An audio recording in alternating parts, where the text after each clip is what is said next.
You've said that a couple times about your students are compensated. It is the student appropriation, per student appropriation at Texas State is lower than in any other, is that what I understand? Let me state it another way. Yeah. The state of Texas values a student at Stephen F. Austin approximately $1,200 more than a student at Sam Houston. The state of Texas values a student at UT San Antonio approximately $1,100 more than a student up the road at Texas State. Why? What did you guys do? It's the formula. Bill Ratliff wrote a formula some years ago at his desk, and we need to revisit the formula. So that's the problem. You think the formula for funding of students in public universities needs to be changed? I do. Yeah. Do you have a way that it should be changed? Do you have a specific, what is the McCall, if you don't like the Ratliff formula, what's the McCall formula? Well, we need to value, here's how the formula is set now. Yeah. Graduate work is held to a higher degree of appreciation in the legislature. Teaching is at a lower degree. Well, teaching, I think, should be compensated to a higher degree. Texas State system produces teachers in this direction. Right. A&M in Texas is going down just a bit.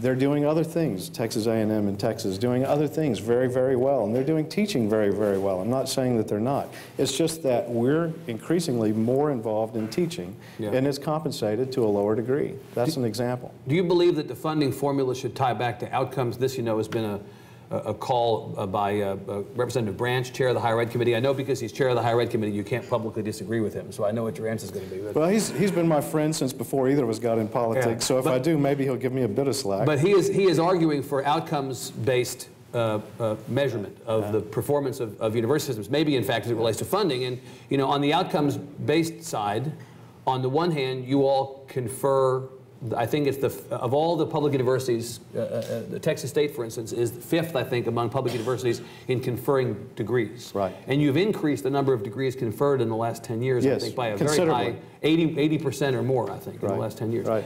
On the other hand, your graduation rate at Texas State for 4 years is 30%.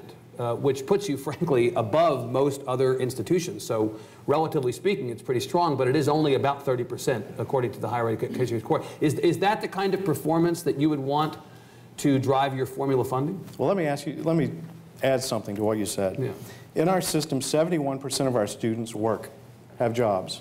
The average age of our student is 23, higher than most. Life happens. The magical 4-year degree is great if you can do it. If mom and dad are paying your tuition, or if you don't have to work, that's great. And we're striving for that, and we want that. But when 71% of your students work, we have a large number, not necessarily at Texas State, but at some of our universities, of first-generation college students. Yes.